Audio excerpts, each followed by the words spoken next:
Viernes, 20 de junio de 2025. Materia penal. Tesis jurisprudenciales y aisladas. 1 de 18. Registro digital, 203-0556. Tipo, jurisprudencia. Acto de molestia que detona el derecho de acceder a los registros de una investigación. Se actualiza cuando una persona es buscada en su domicilio con motivo de una carpeta abierta en su contra. Hechos: unos agentes de la policía acudieron al domicilio de una persona para que compareciera ante el Ministerio Público en relación con una carpeta de investigación. En ese momento, la persona buscada no se encontraba en el inmueble, por lo que le comentaron a su vecina el motivo de su visita. Posteriormente, el particular acudió a la fiscalía a solicitar acceso a la carpeta de investigación, pero el fiscal le negó dicha petición debido a que no se encontraba detenido. No había sido citado para una entrevista o para declarar, ni fue sujeto de un acto de molestia, con fundamento en los artículos 113, fracción 8 y 218 del Código Nacional de Procedimientos Penales. En contra de dicha determinación, la persona que sufrió el acto de molestia promovió un juicio de amparo indirecto, en el que reclamó la inconstitucionalidad de los artículos referidos. El juez de distrito sobreseyó por falta de interés jurídico.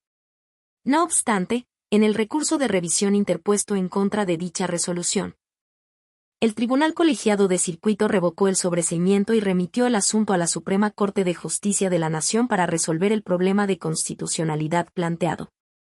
Criterio jurídico: cuando una persona es buscada en su domicilio personal o convencional con motivo de una carpeta de investigación, se actualiza un acto de molestia que vulnera los derechos a la intimidad y a la vida privada, y califica como una de las excepciones previstas por el artículo 218 del Código Nacional de Procedimientos Penales para permitirle el acceso a los registros de la investigación que se sigue en su contra, sin necesidad de que se le otorgue la calidad de imputada, ni de que esté prevista en el artículo 266 del mismo ordenamiento. El Ministerio Público es responsable de la reserva de los registros de la investigación, de manera que si despliega un acto de molestia sobre una persona que investiga, como lo es buscarla en su domicilio para corroborar datos, o dejarle mensajes con empleados, familiares o vecinos, es la propia autoridad quien compromete dicho sigilo, pues queda obligada a permitirle a la persona el acceso a la investigación. Justificación: la primera sala de la Suprema Corte de Justicia de la Nación, con fundamento en los artículos 16 de la Constitución Política de los Estados Unidos Mexicanos y 113, fracción 8 y 266 del Código Nacional de Procedimientos Penales, definió como actos de molestia a aquellos generados por la autoridad ministerial o judicial que pueden afectar de manera arbitraria la dignidad, la intimidad personal o familiar y la vida privada de los gobernados, lo que actualiza el derecho de la persona para acceder de manera inmediata e irrestricta a la carpeta de investigación. Entre las distintas dimensiones que contemplan los derechos a la dignidad humana, a la intimidad y a la vida privada, se encuentran los derechos al honor, a la integridad física y psíquica, y el propio derecho a la privacidad, los cuales se ven vulnerados desde el momento en el que una persona es buscada en su domicilio familiar o laboral para comparecer en una carpeta de investigación. Lo anterior es así, debido a que la búsqueda de una persona por parte de una autoridad ministerial o judicial que no es localizada en su domicilio familiar o laboral, y se deja un recado con sus familiares, vecinos o compañeros de trabajo, es un acto de molestia que trasciende a su intimidad individual y familiar, pues con ello se genera un estado de incertidumbre e inseguridad jurídica que impacta en la salud física y psíquica del gobernado y de su familia, ante la zozobra de no conocerlos. Hechos que dieron origen a la investigación en curso. Por ende, el acto de molestia consistente en la búsqueda de una persona en su domicilio particular o laboral detona el derecho de acceder a los registros de la carpeta de investigación de manera inmediata e irrestricta, con el objeto de que la persona pueda conocer sus registros y hacerse de los medios necesarios para elaborar su estrategia defensiva de manera oportuna y salvaguardar sus derechos humanos a la integridad física y psíquica, así como el derecho a la privacidad. Esto no exime a la autoridad de cumplir con su deber de haber obrado a partir de un mandamiento escrito fundado y motivado que justifique dicha búsqueda o visita, pues así lo mandata el mencionado artículo 16 de la Constitución respecto a los actos de molestia. Primera Sala. 2 de 18. Registro digital, 203-0571. Tipo, jurisprudencia. Delito de encubrimiento por receptación. Es inconstitucional la forma de acreditar el conocimiento de la procedencia ilícita de los bienes asegurados, prevista en el Código Penal para el Distrito Federal, hoy Ciudad de México. Hechos: una persona fue sentenciada en primera y segunda instancia por la comisión del delito de encubrimiento por receptación, el cual sanciona a quien, después de la ejecución de un delito y sin haber participado en él, adquiera, posea, desmantele, venda, enajene, comercialice, trafique, ignore, reciba, traslade, use u oculte los instrumentos, objetos o productos del ilícito, con conocimiento de su procedencia. Inconforme, la persona sentenciada promovió un juicio de amparo directo en el que reclamó la inconstitucionalidad del artículo 243, párrafo 3, del Código Penal para el Distrito Federal, hoy Ciudad de México, porque a su consideración vulnera los principios de presunción de inocencia e igualdad entre las partes. El Tribunal Colegiado de Circuito concedió la protección constitucional para que repusiera en su totalidad el procedimiento, sin analizar el planteamiento de constitucionalidad. En desacuerdo, el solicitante de amparo interpuso un recurso de revisión que correspondió conocer a la Suprema Corte de Justicia de la Nación. Criterio jurídico: el delito de encubrimiento por receptación, contemplado en el artículo 243 del Código Penal para el Distrito Federal, hoy Ciudad de México, exige, para la demostración del conocimiento de la procedencia ilícita de los objetos poseídos, que solo se compruebe la actividad comercial de la persona imputada o la posesión de dos o más bienes del mismo giro. Este tratamiento es inconstitucional porque genera una idea preconcebida de responsabilidad penal de la persona imputada, lo cual vulnera el principio de presunción de inocencia. Aunado a que transgrede la igualdad entre las partes al eximir al Ministerio Público de demostrar que efectivamente la persona imputada conocía su procedencia ilícita. Justificación: el artículo 243, párrafo 3, del Código Penal para el Distrito Federal, hoy Ciudad de México, establece que para acreditar el conocimiento de la procedencia ilícita de los objetos poseídos, que requiere el tipo penal de encubrimiento por receptación, basta con acreditar que los bienes se relacionan con el giro comercial del tenedor o receptor, si éste es comerciante, o sin serlo se encuentra en posesión de dos o más de esos bienes. Esta forma de comprobar el conocimiento de la procedencia ilícita es violatoria del derecho fundamental a la presunción de inocencia porque la simple acreditación de la actividad comercial o la cantidad de los bienes en posesión genera una idea preconcebida de responsabilidad penal en contra de una persona tenedora o receptora, pues la asume como penalmente responsable de un delito, sin comprobar que efectivamente tenía conocimiento de la procedencia ilícita de los bienes. Lo anterior también vulnera la igualdad procesal entre las partes, pues exime al Ministerio Público ente acusador que tiene la carga de la prueba de acreditar que una persona poseyó los bienes que son producto de un delito, con conocimiento de su procedencia ilícita, pues le permite tener por actualizado ese conocimiento solo con demostrar la actividad económica de la persona imputada o por la cantidad de bienes que poseía, lo que genera una acreditación normativa que revierte la carga de probar del órgano acusador a la persona imputada. Primera Sala. 3 de 18. Registro digital, 203-0572. Tipo, jurisprudencia. Delitos sexuales cometidos en contra de niñas, niños y adolescentes. Obligaciones del Ministerio Público para investigar con perspectiva de infancia. Hechos: una pareja, durante el matrimonio, procreó a 2 hijos. Años después se divorciaron, la madre se mudó con sus hijos a la Ciudad de México y acordaron que el padre visitaría a los niños los fines de semana y que podría llevarlos a su domicilio en Guanajuato. Posteriormente, por conducto de una psicóloga, la madre se enteró de que sus hijos posiblemente sufrieron violencia sexual por parte de su padre en Guanajuato. En virtud de lo anterior, la madre denunció los hechos en una fiscalía de la Ciudad de México, en donde residía con los niños. Un agente del Ministerio Público de dicha entidad inició una carpeta de investigación, en la cual recabó distintos datos de prueba. Después, la agente ministerial declinó competencia a favor de la Fiscalía de Guanajuato, por ser la entidad federativa en donde ocurrieron los hechos. Más tarde, la madre ofreció nuevos datos de prueba, relacionados con los mismos hechos en la Fiscalía de la Ciudad de México, por lo que la agente del Ministerio Público ordenó su recepción. Luego, remitió la totalidad de la carpeta de investigación a la Fiscalía de Guanajuato para continuar con la indagatoria. En la audiencia inicial, un juez de control declaró nulos todos los datos de prueba recabados por la agente del Ministerio Público de la Ciudad de México, incluidas las denuncias de la madre y las de sus menores hijos, los cuales se recabaron previamente a conocer el lugar en donde ocurrieron los hechos, así como los primeros dictámenes médicos y psicológicos. Todo ello bajo el argumento de que el Ministerio Público de Ciudad de México carecía de competencia para recibirlos.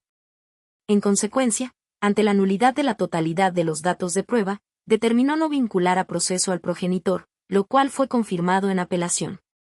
En contra de la resolución de segunda instancia, la madre promovió un juicio de amparo indirecto, en el que alegó que no se debió declarar la nulidad de todos los datos de prueba y, por tanto, que era inconstitucional el auto de no vinculación a proceso. El juzgado de distrito concedió el amparo a la madre de los niños bajo el argumento de que si bien la totalidad de los datos de prueba eran nulos por haberse recabado por una autoridad incompetente, deberían valorarse nuevamente a la luz de la doctrina de descubrimiento inevitable. Inconforme, la madre presentó un recurso de revisión en el que señaló que no se tomó en cuenta el interés superior de los infantes y que el juzgado de distrito convalidó la nulidad de los datos de prueba por falta de competencia, lo cual vulnera los derechos humanos de sus hijos. Por su parte, el padre interpuso un diverso recurso de revisión en el cual alegó que la agente del Ministerio Público de la Ciudad de México actuó de forma parcial y que no debían analizarse nuevamente los datos de prueba declarados nulos. Finalmente, ambos recursos fueron atraídos por la primera sala de la Suprema Corte de Justicia de la Nación para su resolución. Criterio jurídico. Ante una denuncia por posibles delitos sexuales cometidos en contra de niñas, niños y adolescentes, el Ministerio Público debe investigar con perspectiva de infancia. A pesar de su incompetencia por razón de territorio, lo que implica iniciar una carpeta de investigación, sin demora, en la que se tome en cuenta la edad, la madurez y el desarrollo de la posible víctima para llevar a cabo las siguientes acciones inmediatas. A. Recabar la declaración de la niña o del niño, sin priorizar aspectos procesales relacionados con la competencia ministerial por razón de territorio. B. Ordenar que se brinde atención médica y psicológica a la víctima, a efecto de preservar su bienestar integral. Y C. Recolectar los dictámenes médicos y psicológicos indispensables por parte de profesionales especializados en niñez.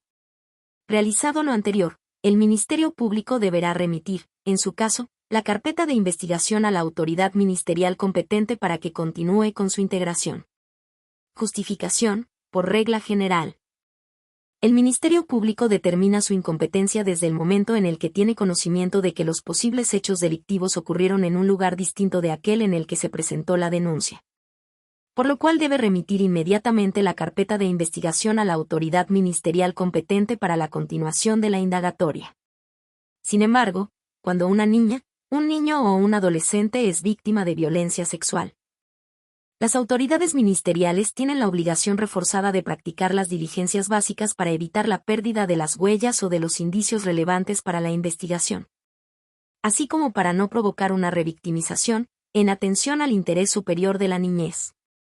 Siendo así, resulta imperativo que la autoridad ministerial no priorice diligencias dilatorias relacionadas con su competencia ante la evidente necesidad de atención diligente de casos relacionados con violencia sexual cometida en contra de la niñez.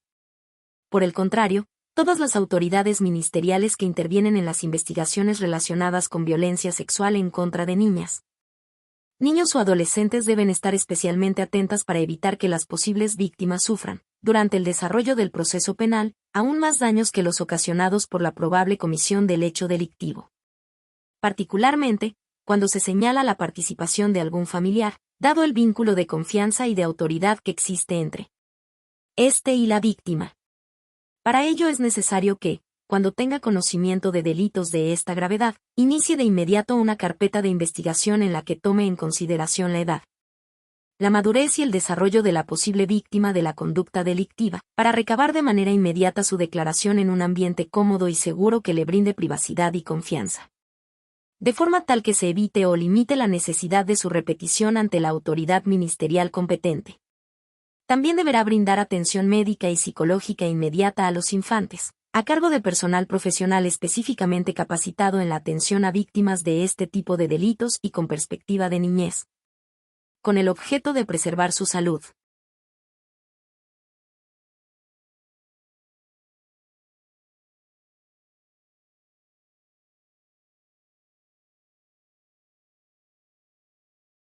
física y mental. Asimismo, deberá recabar los dictámenes médicos y psicológicos por parte de personal especializado con el objeto de frenar en todo momento la posible revictimización y limitar las diligencias y actuaciones en donde su participación sea estrictamente necesaria, a efecto de evitar la presencia e interacción de aquellas con su agresor. Hecho lo anterior, la autoridad ministerial incompetente deberá remitir la indagatoria al Ministerio Público legalmente competente para la continuación de la indagatoria. Primera Sala. 4 de 18. Registro digital, 203-0573. Tipo, jurisprudencia. Delitos sexuales cometidos en contra de niñas, niños y adolescentes. Son válidas las pruebas recabadas por un ministerio público distinto al del lugar de los hechos, aun cuando hubiera declinado su competencia. Hechos: una pareja, durante el matrimonio, procreó a 2 hijos. Años después se divorciaron. La madre se mudó con sus hijos a la Ciudad de México y acordaron que el padre visitaría a los niños los fines de semana y que podría llevarlos a su domicilio en Guanajuato. Posteriormente, por conducto de una psicóloga, la madre se enteró de que sus hijos posiblemente sufrieron violencia sexual por parte de su padre en Guanajuato. En virtud de lo anterior, la madre denunció los hechos en una fiscalía de la Ciudad de México, en donde residía con los niños. Un agente del Ministerio Público de dicha entidad inició una carpeta de investigación, en la cual recabó distintos datos de prueba. Después, la agente ministerial declinó competencia a favor de la Fiscalía de Guanajuato, por ser la entidad federativa en donde ocurrieron los hechos. Más tarde, la madre ofreció nuevos datos de prueba, relacionados con los mismos hechos en la Fiscalía de la Ciudad de México, por lo que la agente del Ministerio Público ordenó su recepción. Luego, remitió la totalidad de la carpeta de investigación a la Fiscalía de Guanajuato para continuar con la indagatoria. En la audiencia inicial, un juez de control declaró nulos todos los datos de prueba recabados por la agente del Ministerio Público de la Ciudad de México, incluidos aquellos recabados con anterioridad a la declinación de competencia, debido a que los hechos no ocurrieron en dicha entidad. Ante la nulidad de todos los datos de prueba, el juez de control determinó no vincular a proceso al progenitor, lo cual fue confirmado en apelación. En contra de la resolución de segunda instancia, la madre promovió un juicio de amparo indirecto, en el que alegó que no se debió declarar la nulidad de los datos de prueba y, por tanto, que era inconstitucional el auto de no vinculación a proceso. El juzgado de distrito le concedió el amparo para que se volviera a analizar la totalidad de los datos de prueba recabados en la Ciudad de México a la luz de la doctrina de descubrimiento inevitable. Inconforme, la madre presentó un recurso de revisión en el que señaló que el juez de amparo no tomó en cuenta el interés superior de los infantes y convalidó las violaciones a derechos humanos cometidas en su perjuicio. Por su parte, el padre interpuso un diverso recurso de revisión en el cual manifestó que la Fiscalía de la Ciudad de México actuó de forma parcial y que era innecesario analizar los datos de prueba declarados nulos. Finalmente, ambos recursos fueron atraídos por la primera sala de la Suprema Corte de Justicia de la Nación para su resolución. Criterio jurídico: la incompetencia legal por territorio de un ministerio público para investigar delitos sexuales en contra de niñas, niños y adolescentes no afecta la validez de los datos de prueba que recabe con motivo de la recepción de la denuncia. La validez de esos datos tampoco se ve afectada cuando su obtención ocurre con posterioridad a la remisión de la carpeta de investigación a la autoridad ministerial competente. Pues la autoridad ministerial tiene el deber de recabar y preservar los datos relevantes atendiendo al interés superior de la infancia, lo que implica tomar en cuenta su edad, grado de madurez y desarrollo, para permitir que el infante declare en la forma que elija, a la brevedad posible y en condiciones adecuadas para participar en el procedimiento penal. Lo anterior con el objeto de evitar dilaciones innecesarias que pudieran generar una revictimización o inhibir que declare con posterioridad, derivado de los impactos graves y traumáticos que generan los delitos sexuales en su integridad física y psíquica. Justificación: de conformidad con los artículos 20, apartado C, fracciones 2, 3 y V, y 21 de la Constitución Política de los Estados Unidos Mexicanos, así como los numerales 212 y 221 del Código Nacional de Procedimientos Penales, la actividad investigadora inicia por virtud de una denuncia o querella, la cual detona la obligación del Ministerio Público de iniciar una investigación sobre los posibles hechos ilícitos. Tratándose de niñas, niños y adolescentes que denuncian actos de violencia sexual, conforme al interés superior de la niñez reconocido en los artículos 4 de la Constitución Política del país y 3 de la Convención sobre los Derechos del Niño, el Ministerio Público tiene el deber reforzado de recibir la denuncia de manera inmediata. Brindar medidas de atención médica y psicológica integral urgente, así como recabar los datos de prueba necesarios para esclarecer la posible comisión del delito. Con independencia de que los probables hechos delictivos hubieran ocurrido en un lugar diverso al de su competencia. Lo anterior también será aplicable en aquellos casos en los que la autoridad ministerial reciba los datos de prueba con posterioridad a haberse declarado incompetente, por razón de territorio, y haya ordenado remitir la carpeta de investigación a la Fiscalía en donde ocurrieron los hechos conforme al interés superior de la niñez, pues si la entrevista investigativa se realiza desde un primer momento podrían ser innecesarias más comparecencias de la víctima menor de edad. Para ello, el Ministerio Público debe tomar en consideración su edad, su grado de madurez y su desarrollo, a efecto de evitar su revictimización con acciones dilatorias o repetitivas que puedan inhibirle de presentar sus denuncias, o bien, acrecentar las dificultades que entraña declarar sobre actos de violencia sexual, lo cual podría terminar por fomentar la impunidad en esta clase de delitos. En consecuencia, al resolver sobre la situación jurídica de la persona imputada, el juez de control no debe declarar inválidos, nulos o ilícitos los datos de prueba recabados por un ministerio público bajo el argumento de que se obtuvieron fuera de su competencia territorial cuando se trata de una investigación instaurada por la posible comisión de hechos delictivos en contra de niñas, niños y adolescentes. Primera Sala. 5 de 18. Registro digital, 203-0577. Tipo, jurisprudencia. Devolución de bienes asegurados a la parte ofendida del delito. La atribución conferida al Ministerio Público dentro de la carpeta de investigación no es violatoria de derechos humanos.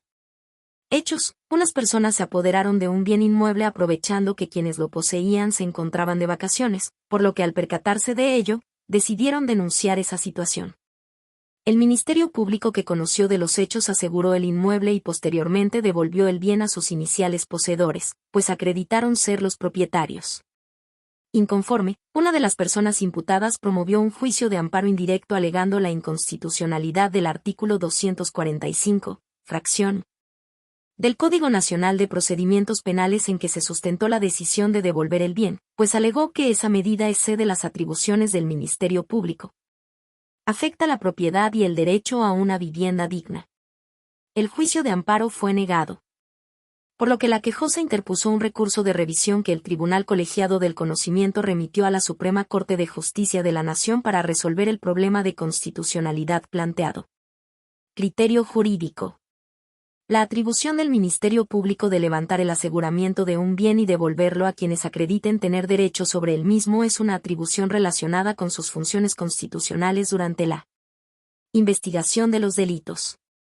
Además, al tratarse de una determinación provisional, no afecta la propiedad del bien, ni es una decisión que se relacione con la política social de garantizar vivienda digna a las personas.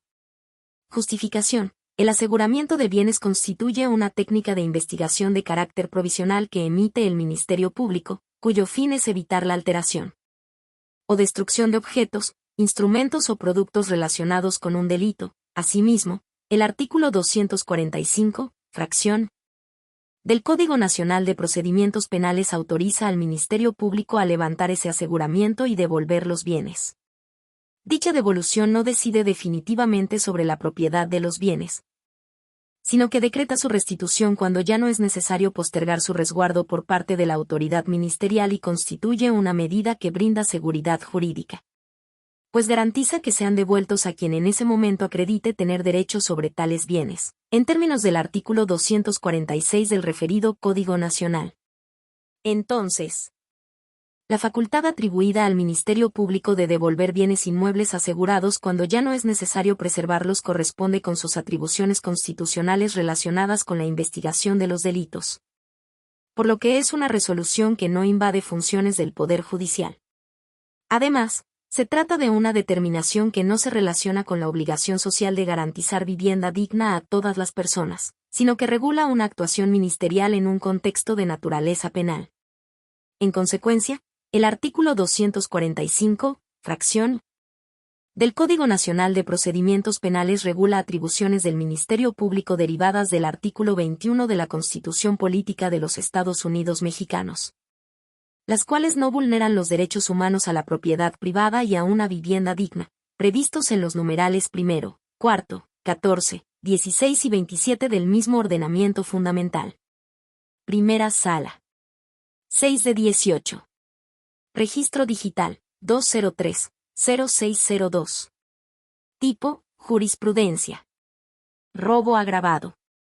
Cuando se comete con violencia moral y en un medio de transporte público. Interpretación de la legislación del Estado de México. Hechos. Una persona fue sentenciada en primera y segunda instancias por la comisión del delito de robo agravado, al haberse cometido con violencia moral y en un medio de transporte público de pasajeros. En desacuerdo con esa determinación, la persona sentenciada promovió un juicio de amparo directo en el que planteó la inconstitucionalidad del artículo 290, fracciones y, inciso B, y 18. Párrafo primero, del Código Penal del Estado de México que prevén las agravantes del delito de robo, cuando se cometa en transporte público de pasajeros y con violencia moral, por considerarlas ambiguas y que generan una doble sanción. El Tribunal Colegiado de Circuito que conoció el juicio de amparo le negó la protección constitucional. Inconforme con esa resolución, la persona sentenciada interpuso un recurso de revisión. Criterio jurídico. Las agravantes en el delito de robo previstas en el Código Penal del Estado de México, relativas a que se cometa haciendo uso de la violencia moral y en un medio de transporte público de pasajeros, no solo sancionan la afectación al patrimonio que es el reproche que corresponde por la comisión del delito de robo en su aspecto básico. Además, regulan mayores penas atendiendo a las circunstancias en que se produce el robo y a las graves afectaciones psicológicas y el estado de inseguridad en que se coloca a las víctimas durante la realización del delito. Por tal motivo, dichas agravantes resultan claras sobre lo que es materia de mayor reproche social, y no significan una doble punición del mismo hecho, por lo cual no vulneran los principios de legalidad en su vertiente de taxatividad y non bis in idem. Justificación. El principio de legalidad en su vertiente de taxatividad, consagrado en el artículo 14, párrafo tercero, de la Constitución Política de los Estados Unidos Mexicanos, implica que el Estado debe describir con precisión las conductas que constituyen delitos, así como las sanciones aplicables, con el fin de salvaguardar la seguridad jurídica de las personas. Por su parte, el artículo 23 constitucional consagra el principio non bis in idem, que prohíbe la persecución penal múltiple. Esto es, que nadie puede ser sometido a un proceso más de una vez, ni puede ser sancionado en dos ocasiones por los mismos hechos. En ese sentido, las agravantes previstas en las fracciones y, inciso B, y 18, párrafo primero, del artículo 290 del Código Penal del Estado de México, que establecen un incremento en las penas cuando el delito de robo se realiza con violencia y en un medio de transporte público de pasajeros, no sancionan en dos ocasiones la misma conducta. Ni significa un doble juzgamiento por el mismo hecho, sino que constituyen la aplicación de penas adicionales cuando se presentan determinadas circunstancias que afectan a las víctimas más allá de su patrimonio. Por un lado, la violencia moral ocurre cuando se ocupa cualquier forma de intimidación, como amagos o amenazas, que son realizadas con la intención de anular la resistencia de la persona y así consumar el robo, lo cual produce un daño físico o emocional por la amenaza de sufrirlo. Por otra parte, cualquier persona puede comprender lo que significa un medio de transporte público. Aunado a que la Ley de Movilidad del Estado de México define como servicio público de transporte de pasajeros aquel que es realizado por las autoridades en materia de movilidad, dependencias y organismos auxiliares o a través de concesiones a particulares, ocupando distintas vías para brindar ese servicio. De esta forma, la realización de delitos en esos medios de transporte produce distintas afectaciones psicológicas y de inseguridad a las víctimas. En consecuencia, las circunstancias agravantes de referencia no son ambiguas, pues sus destinatarios pueden comprender lo que es objeto de una mayor sanción, lo que impide su aplicación arbitraria. Ni significan un doble procesamiento o pena, por lo que son acordes con los principios de legalidad en su vertiente de taxatividad y non bis in idem, que respectivamente derivan de los artículos 14 y 23 de la Constitución Política de los Estados Unidos Mexicanos. Primera Sala. 7 de 18. Registro digital, 203-0613. Tipo, jurisprudencia. Violencia de género institucional en el contexto del proceso penal. Obligaciones mínimas que deben observar los operadores jurídicos para evitarla. Hechos. Una mujer víctima del delito de violación promovió juicio de amparo directo contra la sentencia absolutoria impuesta al sujeto activo del hecho ilícito. En sus conceptos de violación, argumentó que la causa penal no fue analizada de conformidad con la metodología para juzgar con perspectiva de género. El Tribunal Colegiado del Conocimiento negó la protección constitucional. Inconforme, la quejosa interpuso recurso de revisión en el que argumentó que si bien el órgano jurisdiccional de amparo, al dictar su sentencia, citó la aludida metodología para juzgar con perspectiva de género, no la aplicó con efectividad.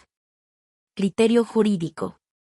La primera sala de la Suprema Corte de Justicia de la Nación determina que existen obligaciones mínimas a observar por parte de los operadores jurídicos a fin de evitar que la violencia de género institucional se manifieste en un proceso penal. Justificación. En todo proceso penal que involucre violencia de género, a fin de evitar que esa situación perdure y se institucionalice, las autoridades jurisdiccionales deben cumplir, por lo menos, las obligaciones siguientes, y evitar la transmisión de estereotipos que normalicen la violencia de género, de modo que el mensaje que sus resoluciones ofrezcan debe ser que la violencia de género es una violación grave de derechos humanos, que produce daños múltiples a sus sobrevivientes. 2. Reconocer que el proceso penal es un mecanismo efectivo para acreditar la violencia de género, y nunca cuestionar ni su entidad ni sus efectos, lo que implica modificar las actitudes públicas del Poder Judicial y de sus operadores jurídicos, que en muchas ocasiones tienden a banalizar el problema. 3. Informar a las mujeres que viven violencia sobre el funcionamiento del procedimiento penal, preferentemente con acompañamiento psicológico y de otras personas expertas, sobre todo en aquellas fases del proceso que pueden ser consideradas como especialmente agresivas. VGR. La denuncia, la declaración, el desahogo de un interrogatorio, etc. 4. Facilitar a las mujeres un asesoramiento jurídico adecuado, que informe sobre las manifestaciones posibles de violencia de género, y facilitar su denuncia en sede ministerial y o judicial, de tal forma que se recoja la complejidad entera de la experiencia de agresión. En esa medida, adaptar el proceso penal a la estructura del testimonio de la denunciante. Y adoptar medidas a fin de motivar a las mujeres a que expresen los daños que han sufrido y, posteriormente, informarles que aspectos de su testimonio, por razones materiales o formales, pueden ser tomados en cuenta y cuáles no, en el contexto del proceso penal. Lo que precede, amén de justipreciar que la complejidad del lenguaje jurídico y la solemnidad de los procesos judiciales, también son factores que pueden conducir a las mujeres a sentirse, aún más, con miedo, en soledad e incomprensión. Primera sala. 8 de 18. Registro digital, 203-0614. Tipo, jurisprudencia. Violencia de género institucional en el contexto del proceso penal. Se manifiesta cada vez que los operadores jurídicos del Estado aplican, ejecutan o perpetúan un estereotipo de género en su práctica judicial. Hechos. Una mujer víctima del delito de violación promovió juicio de amparo directo contra la sentencia absolutoria impuesta al sujeto activo del hecho ilícito. En sus conceptos de violación, argumentó que la causa penal no fue analizada de conformidad con la metodología para juzgar con perspectiva de género. El Tribunal Colegiado del Conocimiento negó la protección constitucional. Inconforme, la quejosa interpuso recurso de revisión en el que argumentó que si bien el órgano jurisdiccional de amparo, al dictar su sentencia, citó la aludida metodología para juzgar con perspectiva de género, no la aplicó con efectividad. Criterio jurídico. La primera sala de la Suprema Corte de Justicia de la Nación considera que la violencia de género institucional se manifiesta en un proceso penal cada vez que el Estado, a través de sus operadores jurídicos, aplica, ejecuta o perpetúa un estereotipo de género en su práctica judicial, de tal forma que legitima esa forma de discriminación. Justificación. Lo anterior se corrobora cuando el órgano jurisdiccional omite analizar el contexto en que la agresión sexual denunciada por una mujer se pudo haber cometido, particularmente si se incumple la obligación de examinar y valorar las pruebas ofrecidas y desahogadas, a partir del enfoque integral que merece el tratamiento de la violencia de género, a fin de hacer patentes posibles situaciones de vulnerabilidad o discriminación en detrimento de la esfera jurídica de la mujer, o bien, cuando se incumple la obligación de ordenar pruebas ex oficio con la finalidad de acreditar la posible presencia de una relación asimétrica de poder entre la denunciante y el acosado. Asimismo, la violencia de género se patentiza en la práctica judicial cuando el operador jurídico examina la causa con ideas preconcebidas sobre la forma en que debe conducirse la víctima de la agresión sexual respecto de su acosado, ya que ello compromete la imparcialidad e integridad con que debe dictarse la sentencia recurrida. Primera Sala. 9 de 18. Registro digital, 203-0587. Tipo, jurisprudencia.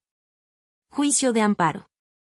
Es improcedente cuando la persona víctima o ofendida lo promueve contra una resolución de segunda instancia que trasciende a la reparación del daño, si fue omisa en interponer motu proprio o, en coadyuvancia con el Ministerio Público, el recurso de apelación previsto en el artículo 471, en relación con el 459, fracción del Código Nacional de Procedimientos Penales, al actualizarse la hipótesis establecida en el artículo 61, fracción 13, de la Ley de Amparo. Hechos. Dos órganos jurisdiccionales de la Federación emitieron criterios discrepantes en cuanto a la procedencia de un juicio de amparo que promovió la persona víctima o ofendida para impugnar una resolución penal de segunda instancia que confirmó la determinación de primer grado que se vinculaba con la reparación del daño.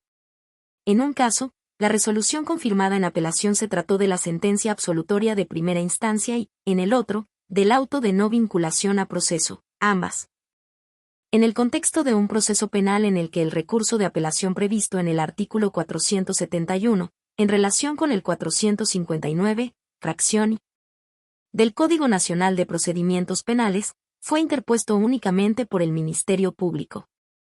Criterio jurídico. La primera sala de la Suprema Corte de Justicia de la Nación determina que el juicio de amparo, directo o indirecto, es improcedente cuando la persona víctima o ofendida lo promueve contra la resolución de segunda instancia que confirma la determinación de primer grado y trasciende a la reparación del daño, si fue omisa en interponer motu proprio o, en coadyuvancia con el Ministerio Público, el recurso de apelación previsto en el artículo 471, en relación con el 459. Fracción I, del Código Nacional de Procedimientos Penales, ya que se actualiza lo dispuesto en el artículo 61, fracción 13, de la Ley de Amparo. Justificación. Cuando la resolución de primera instancia no se recurre en apelación por la persona víctima o ofendida motu proprio, sino únicamente por el Ministerio Público, se estima tácitamente consentida, salvo que de auto se advierta que esa parte procesal se constituyó formalmente como coadyuvante del Ministerio Público conforme a las reglas del artículo 338 del Código Nacional de Procedimientos Penales. O bien, que expresó al Ministerio Público su voluntad de constituirse como coadyuvante en el ocurso relativo al recurso de apelación, lo que, inclusive, puede ser derivado por el órgano jurisdiccional a través de indicios con los que válidamente pueda presumirse esa voluntad, tales como la adhesión al recurso de apelación interpuesto por el Ministerio Público en términos del artículo 473 del citado Código Nacional o, si esa intención se deduce de indicios como puede ser la cita de la fracción y el último párrafo, del diverso artículo 459 del referido ordenamiento procesal, en el escrito concerniente al medio de impugnación. De no corroborarse alguno de los anteriores supuestos, se entiende que la resolución de primera instancia que se vincula con la reparación del daño no fue impugnada por la persona víctima o ofendida y, en consecuencia, el juicio de amparo que se promueva debe declararse improcedente, ya sea para desechar la demanda de amparo directo o, para sobreseer en el juicio de amparo indirecto, dependiendo de la resolución de segunda instancia impugnada en la que se confirme la determinación de primer grado, porque ello actualiza la hipótesis establecida en el artículo 61, fracción 13, de la Ley de Amparo, relativa a que el acto reclamado es consecuencia de otro que se estima consentido, siempre y cuando entre ambos exista una relación de causa y efecto. Primera Sala. 10 de 18. Registro digital, 203-0560. Tipo, aislada. Amparo directo penal. No debe sobreseerse por inobservancia al principio de definitividad, el promovido por personas indígenas sentenciadas contra el fallo condenatorio de primera instancia. Si desconocían que tenían derecho a apelarlo y el plazo legal para ello. Hechos. Se condenó penalmente a unas personas que se autoadscribieron como integrantes de una comunidad indígena. En la audiencia de individualización de sanciones, por medio de su defensor, renunciaron a que se diera lectura y se les explicara la sentencia condenatoria. Se dictó el fallo por escrito y promovieron amparo directo. Criterio jurídico. Este tribunal colegiado de circuito determina que no debe sobreseerse en el juicio de amparo directo por inobservancia al principio de definitividad. Cuando lo promueven personas indígenas sentenciadas en una causa penal contra el fallo de primera instancia, si desconocían que tenían derecho a apelarlo y el plazo legal para ello.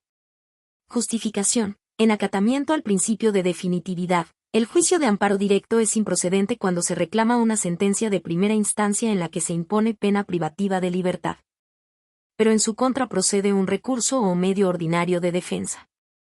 Sin embargo, esa regla general, a la luz de la perspectiva intercultural, debe matizarse cuando los sentenciados que se autoadscribieron como integrantes de una comunidad indígena no tuvieron oportunidad de interponer el recurso de apelación en contra de la sentencia de primera instancia.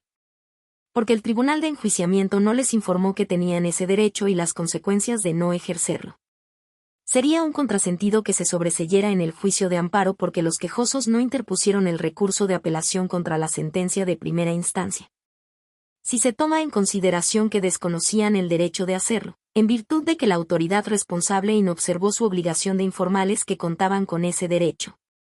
Segundo Tribunal Colegiado del 24º Circuito. 11 de 18. Registro Digital, 203-0562. Tipo, aislada.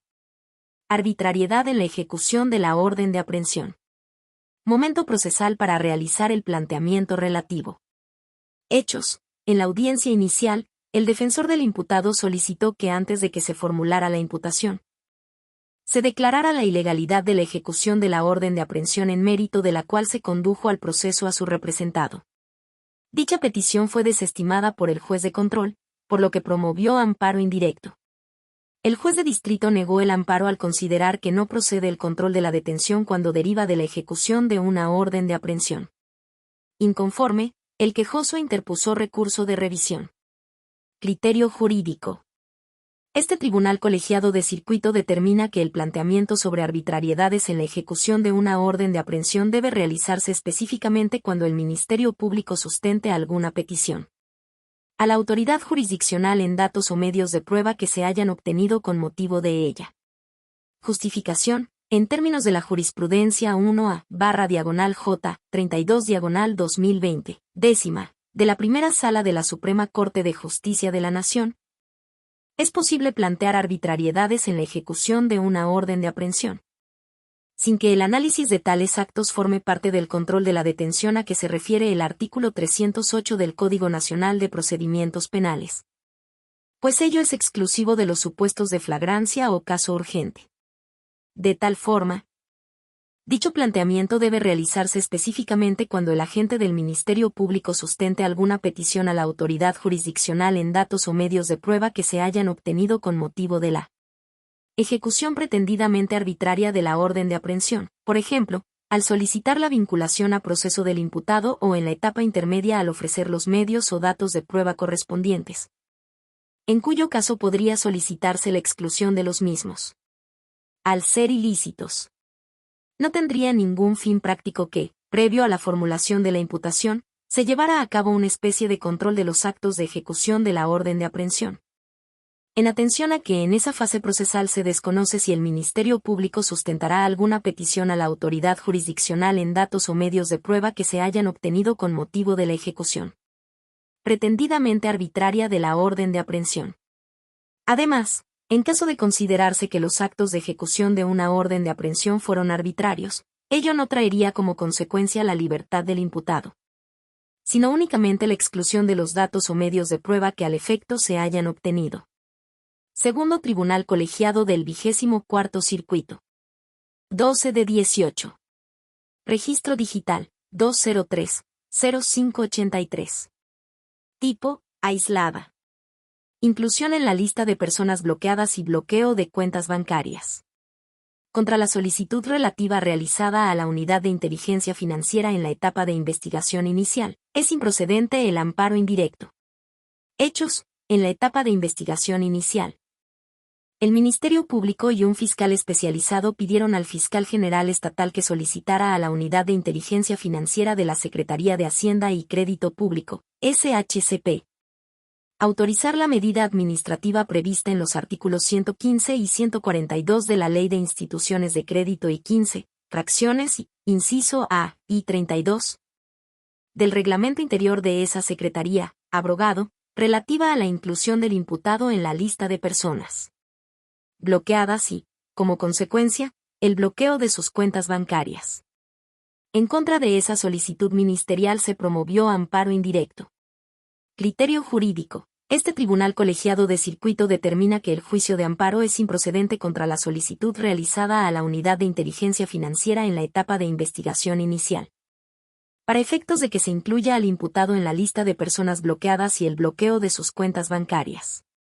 Justificación. La primera sala de la Suprema Corte de Justicia de la Nación en las tesis de jurisprudencia 1A/J 8/2025, 11ª, y 1A/J 78/2018, 10ª, estableció que los citatorios girados por el Ministerio Público en la etapa de investigación inicial no constituyen actos de imposible reparación, al no incidir directamente en la libertad personal ni en otros derechos sustantivos.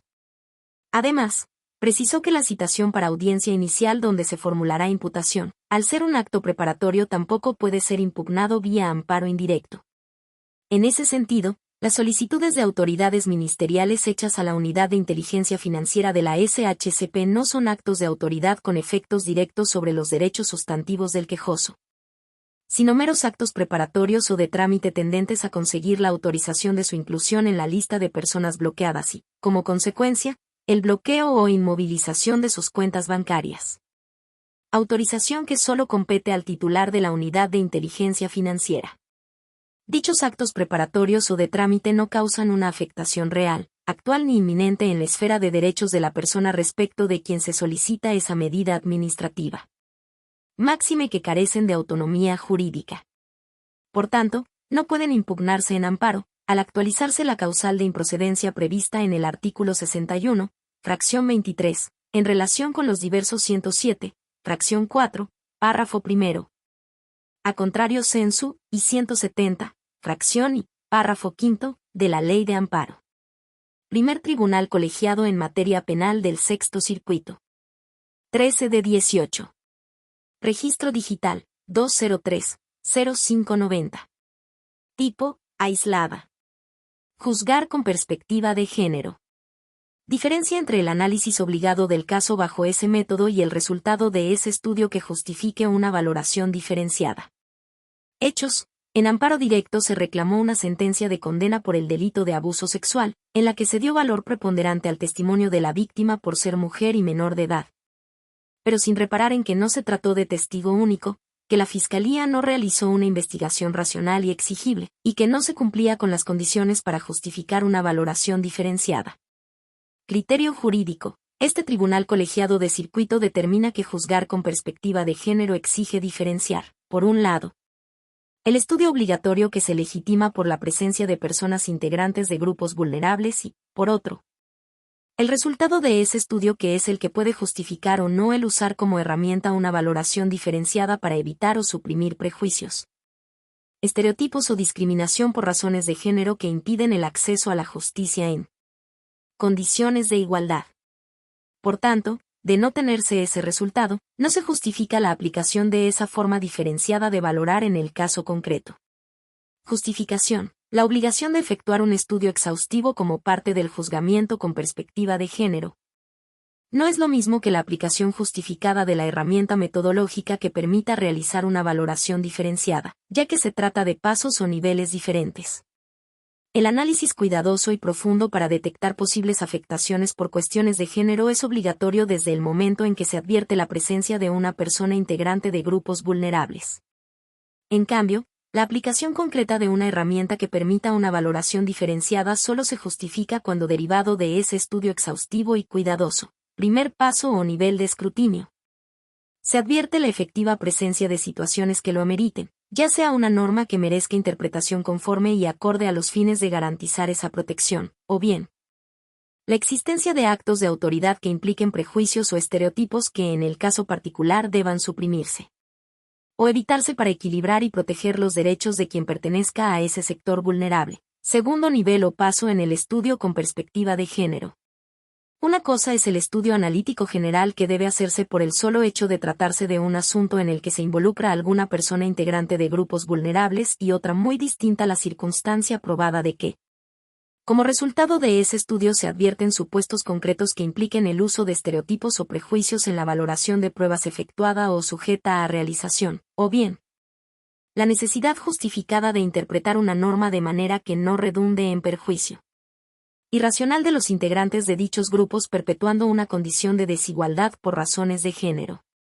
Pueden presentarse casos en los que el estudio debidamente realizado, que constituye el primer paso de ese juzgamiento con perspectiva de género, se cumpla cabalmente, pero su resultado no justifique, además, la aplicación específica de una valoración diferenciada, entendida como herramienta concreta de valoración. Es indiscutible la obligación de hacer un estudio con perspectiva de género cuando aparece involucrada una persona integrante de grupos vulnerables, víctima o acosada, lo que constituye solo la primera fase de la metodología. Empero, la aplicación de la herramienta interpretativa o de valoración diferenciada por razón de equidad de género está condicionada a que se actualice, además, cualquiera de esos dos supuestos, a saber, la presencia de una norma concreta cuya interpretación no diferenciada pueda dar lugar a un trato desigual y perjudicial por razón de género, o bien, la presencia de casos donde el actuar de la autoridad revela el uso de estereotipos o prejuicios de género, lo que hace necesario corregir tal situación, constatada, desechando o suprimiendo las expresiones o interpretaciones viciadas de tales defectos argumentativos. Segundo Tribunal Colegiado en Materia Penal del Segundo Circuito. 14 de 18. Registro Digital, 203-0591. Tipo, aislada. Juzgar con perspectiva de género. El sentido de la sentencia en un juicio penal que involucra a integrantes de grupos vulnerables, no depende de la sola presencia de estos, sino del resultado del estudio completo y racional del material probatorio que lo justifique. Hechos. En amparo directo se reclamó una sentencia de condena en la que bajo el argumento de la equidad de género se dio valor solo al dicho de la víctima de manera dogmática y pasó por alto el resto del material probatorio que evidenciaba una notoria insuficiencia de pruebas de cargo aportadas por la Fiscalía. Criterio jurídico. Este tribunal colegiado de circuito determina que tratándose de juicios penales en los que se involucran personas integrantes de grupos vulnerables, no es obligatorio que el fallo sea forzosamente a su favor, sean víctimas o acosados, pues el sentido de la sentencia no depende tan solo de la presencia de esa clase de personas, sino del resultado del estudio minucioso que aun incluyendo la perspectiva de género como herramienta justificada, abarque la totalidad del material probatorio aportado, así como del injustificadamente omitido, conforme a las reglas de la carga probatoria y la presunción de inocencia, resolviendo lo que legalmente corresponde y sin utilizar la equidad de género como pretexto para omitir esa valoración completa y racional. Justificación. No existe ningún fundamento en los tratados, ni en la Constitución, ni en la jurisprudencia mexicana, que autorice a suponer que en un proceso penal donde la víctima pertenezca a algún grupo o sector vulnerable, por fuerza, el sentido de la sentencia debe ser condenatorio, con independencia de que exista o no el suficiente material probatorio que justifique la existencia del delito y la responsabilidad del acosado. Esa creencia solo puede estar en el confundido criterio o indebida interpretación de lo que real y legalmente debe entenderse por juzgar con perspectiva de género. Dicha herramienta, para que encuentre legal aplicación, presupone que como resultado del estudio minucioso previo que se hace con perspectiva de género, se obtenga la existencia de un caso que amerite ya sea la función creativa de interpretación de alguna porción normativa de cuya aplicación puedan derivar consecuencias discriminantes por razón de género, o bien, la función como regla de valoración que conduce a evitar, suprimir o corregir expresiones contenidas en la labor de valoración del Material probatorio mal valorado por contener ese tipo de vicios de valoración.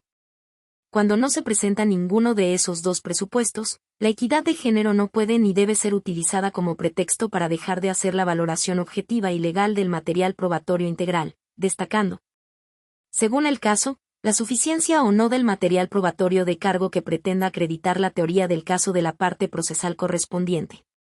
Es indudable que como parte de la justificación de acudir legalmente a la utilización y alcances de la herramienta de la equidad de género, derivada del estudio minucioso previo, corresponde a la autoridad señalada como responsable explicar cuál es el presupuesto que se actualiza en el caso concreto, esto es, como supuesto donde se hace necesaria la interpretación creativa de una determinada porción normativa para dotarla de un significado con alcances mayormente igualitarios y no discriminatorios en perjuicio de grupos vulnerables y por cuestión de género, o bien, como la presencia de un supuesto donde se justifica la regla de valoración diferenciada, por la presencia de condiciones específicas que hagan necesario evitar, suprimir o corregir expresiones y contenidos argumentativos que representen discriminación, desventaja o perjuicio para una persona por razón de género o su pertenencia a grupos vulnerables.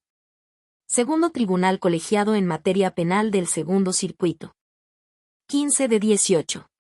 Registro Digital, 203-0592.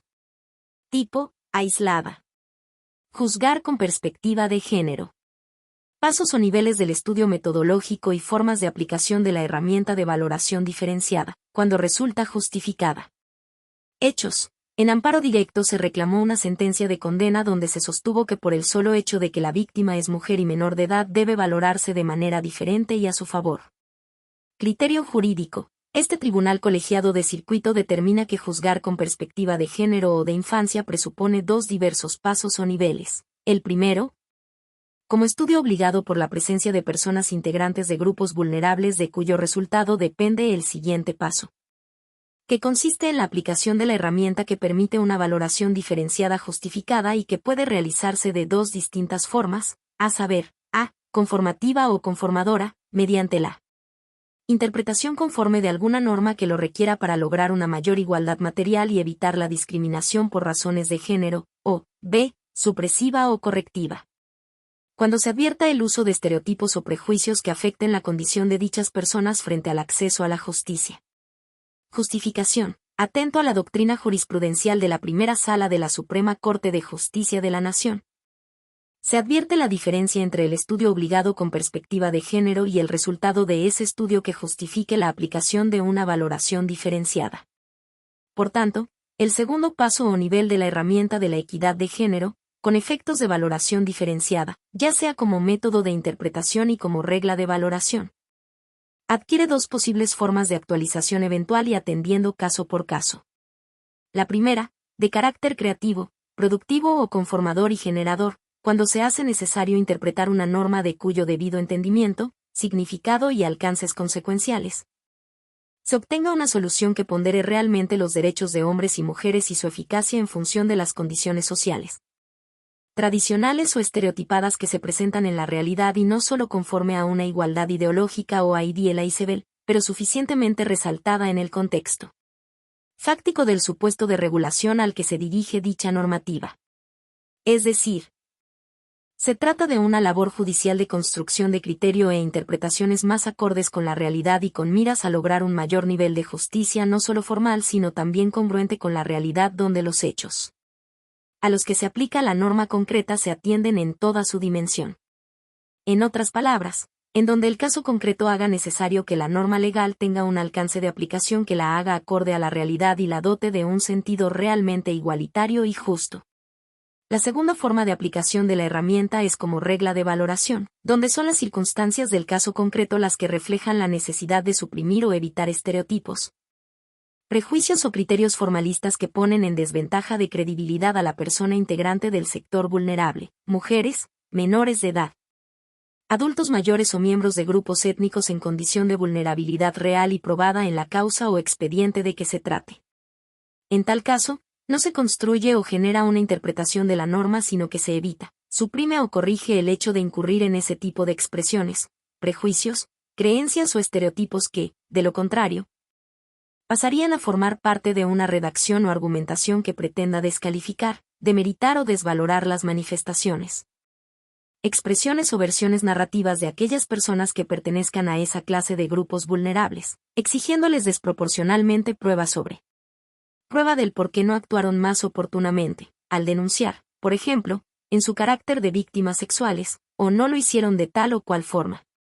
En un principio, esa regla de valoración es exigible para todo tipo de autoridad a fin de evitar incurrir en esa mala práctica y en un segundo término, tratándose de tribunales revisores o de amparo, por ejemplo, debiendo suprimir o corregir la posible utilización de tales criterios y prácticas estereotipadas y prejuiciosas, a fin de que el hecho y las pruebas sobre su existencia y forma de comisión sean valorados de manera objetiva e imparcial excluyendo, cuando existan, ese tipo de vicios o defectos en la valoración del material probatorio.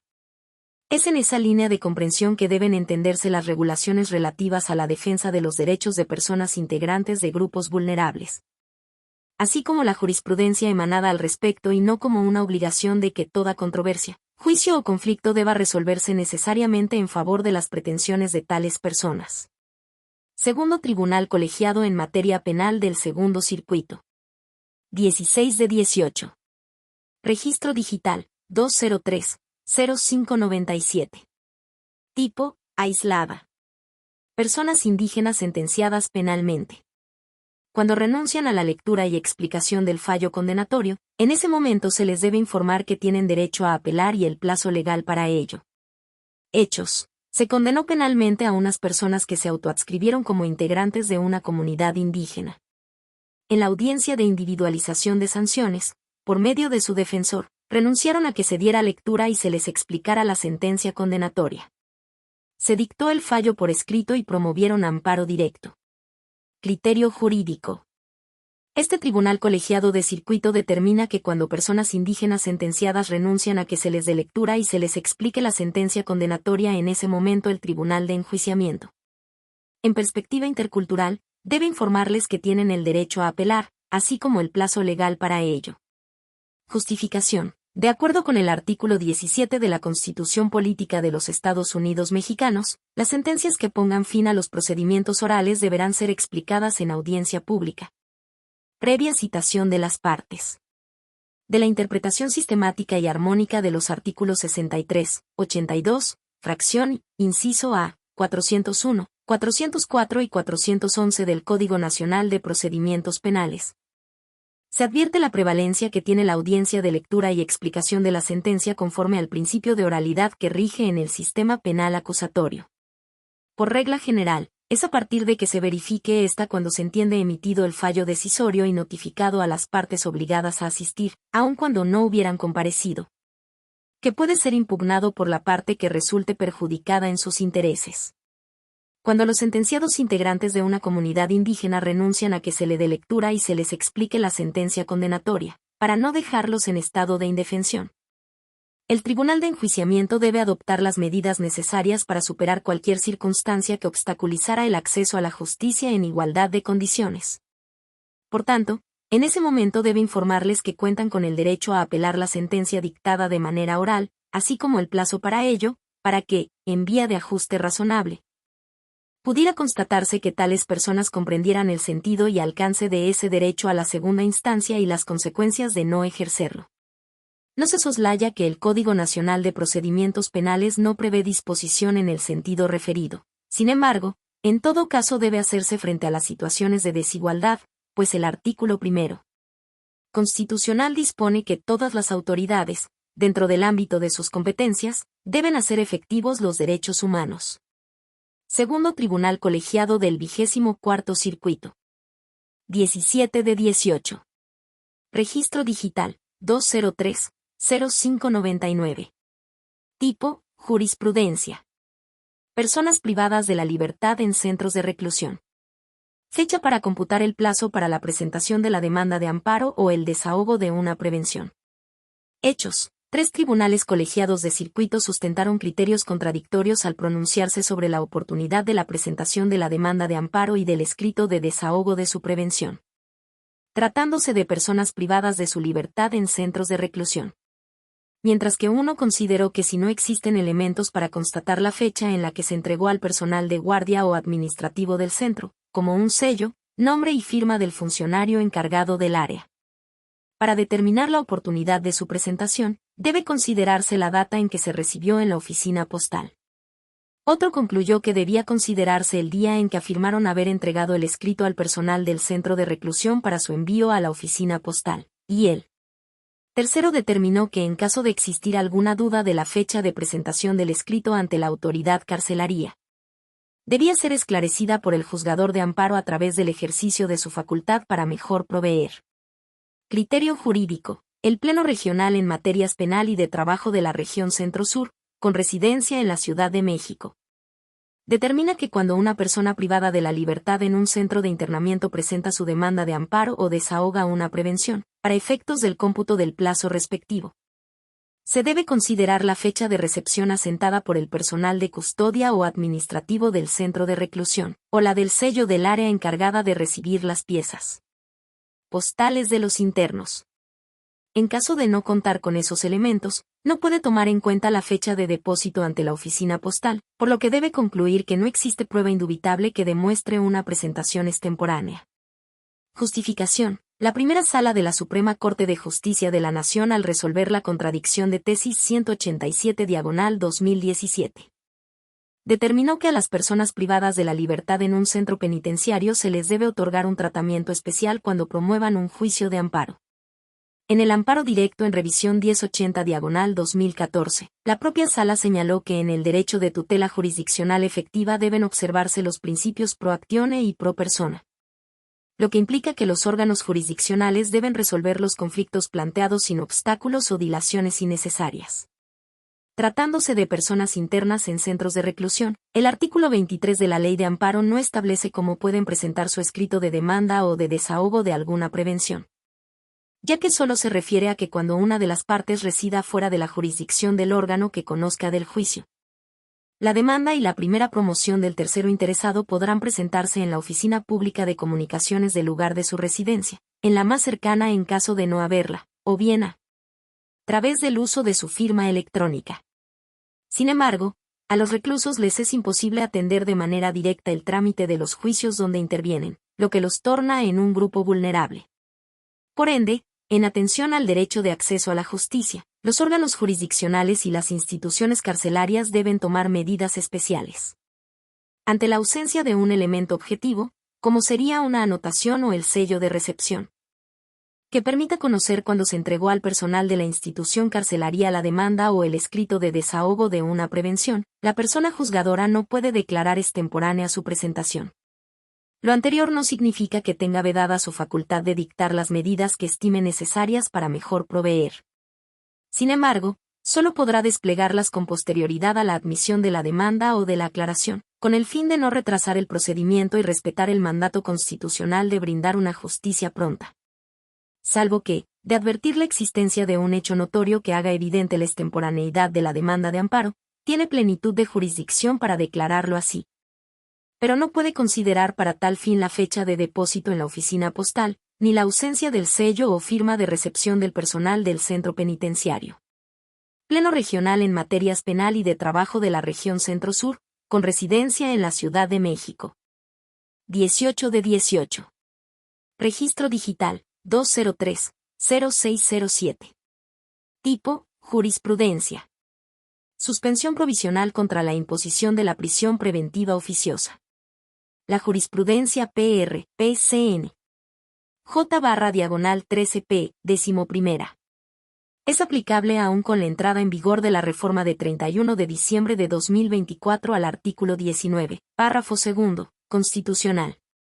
Hechos. Los tribunales colegiados de circuito contendiente sustentaron criterios contradictorios al analizar si a la luz del artículo 19, párrafo segundo, parte final, de la Constitución Política de los Estados Unidos Mexicanos, reformado mediante decreto publicado en el Diario Oficial de la Federación el 31 de diciembre de 2024.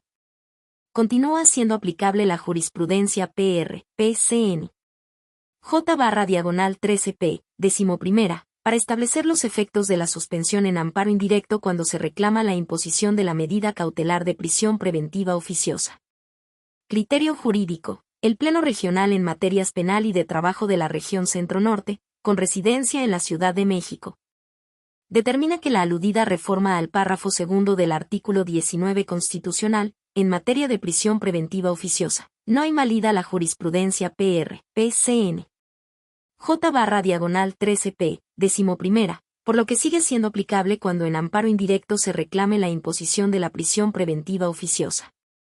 Justificación. El artículo mencionado contiene un mandato dirigido específicamente al Ministerio Público en los casos de prisión preventiva justificada, y al juez de control en los casos de prisión preventiva oficiosa, por lo que estos son los obligados a interpretar literalmente las normas ahí contenidas. La reforma constitucional que amplió el catálogo de delitos que merecen prisión preventiva oficiosa y estableció un límite heurístico a los poderes interpretativos del Ministerio Público y del juez de control, no guarda relación con el contenido de la jurisprudencia PR, PCN. J/13P, 11ª. Este criterio rige a los jueces de amparo cuando conocen de la solicitud de suspender el acto reclamado consistente en la medida cautelar de prisión preventiva oficiosa. Y los tribunales de amparo no están vinculados a la obligación prevista en tal porción normativa, sino a los deberes que les imponen, entre otros, los artículos 1, 16, 17, 20. 103, 107, 128 y 133 de la Constitución Política de los Estados Unidos Mexicanos. El ejercicio hermenéutico que lleva a cabo el juzgador de amparo es que se interprete la Constitución de manera armónica y sistemática respecto a la totalidad de sus postulados, sin dejar inoperante el contenido de la norma suprema y de los tratados internacionales, pues el principio de unidad de la Constitución establece que uno de sus artículos no puede interpretarse de manera aislada, sino en conjunto con sus diversas normas. La actividad del juez de amparo está normada por esas disposiciones, de manera que a la luz de la aludida jurisprudencia, el examen de la procedencia de la suspensión cuando se reclame la imposición de la prisión preventiva oficiosa, no puede hacerse con atención a la parte final del segundo párrafo del artículo 19 referido, que contiene un mandato que no le es aplicable. Además, el aludido criterio jurisprudencial es obligatorio para todas las autoridades jurisdiccionales de la Federación y de las entidades federativas de la región Centro-Norte, en términos del artículo 217 de la Ley de Amparo. Lo contrario sería disconforme con el principio de no regresividad de los derechos humanos, dado que no existen circunstancias que justifiquen una regresión, y antes bien los artículos 1, 16, 17, 20, 103, 107. 128 y 133 mencionados siguen orientando la labor de los jueces de amparo hacia el respeto de la no regresividad, si esa jurisprudencia no ha sido abandonada o superada. Continúa siendo vigente y debe aplicarse cuando el juez de amparo realiza el examen de la procedencia de la suspensión en casos en que se reclame la imposición de la prisión preventiva oficiosa. Pleno Regional en Materias Penal y de Trabajo de la Región Centro-Norte, con residencia en la Ciudad de México.